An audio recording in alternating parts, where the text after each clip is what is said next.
A tsunami is defined as a series of water waves that is caused by the large displacement of water, typically in an ocean, that often results because of earthquakes or other disturbances.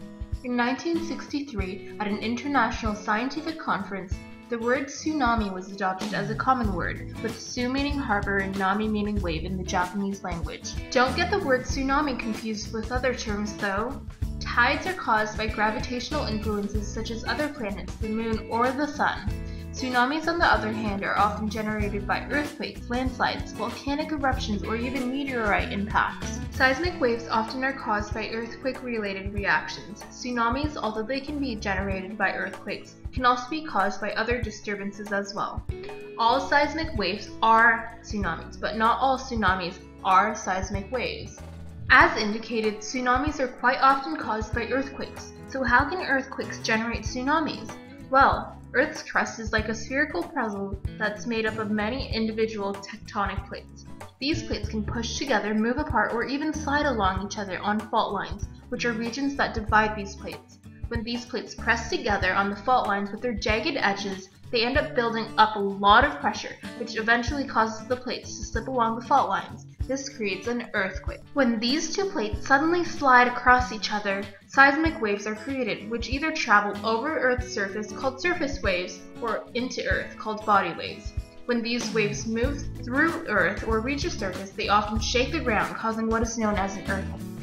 When plate tectonics underwater suddenly slip over each other, a bulge and deformation of the seafloor is created, which encloses a lot of energy. When the plates end up moving when an earthquake occurs, the plates transfer this energy into the water. Because of the vast amount of earth that is displaced, waves are formed as the water attempts to regain its equilibrium position, acting under the influence of gravity.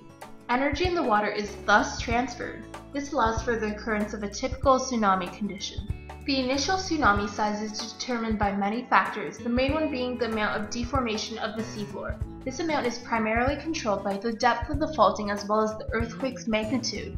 Enough about earthquakes. How about other disturbances that displaces a large volume of water from its equilibrium? Submarine and subaerial landslides often occur as a result of an earthquake. When sediment moves across the seafloor, the sea level equilibrium often alters, which results in a tsunami. Debris that has fallen displaces the equilibrium of water and also results in a tsunami. Volcanic eruptions can also create an initial perturbation for water displacement and can produce a tsunami. So how are tsunamis characterized? In shallow water waves like a tsunami, the period is much longer, from 10 minutes to 2 hours. The wavelength is also very long, at around 500 kilometers. There is also a small ratio between water depth and wavelength. To calculate the speed of tsunami, the square root of the product of the acceleration of gravity and water depth can be used. The energy lost in a tsunami is inversely proportional to the wavelength. Because the wavelength is long, little energy is actually lost when it travels.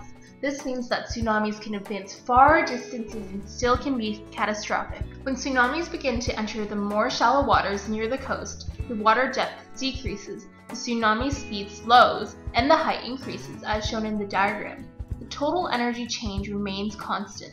Thus, it can reach over 30 meters in height as it approaches shore. So how do tsunamis impact coastline ecosystems? Tsunami waves often carry a lot of debris as they move inland, including cars, boats, trees, or even people.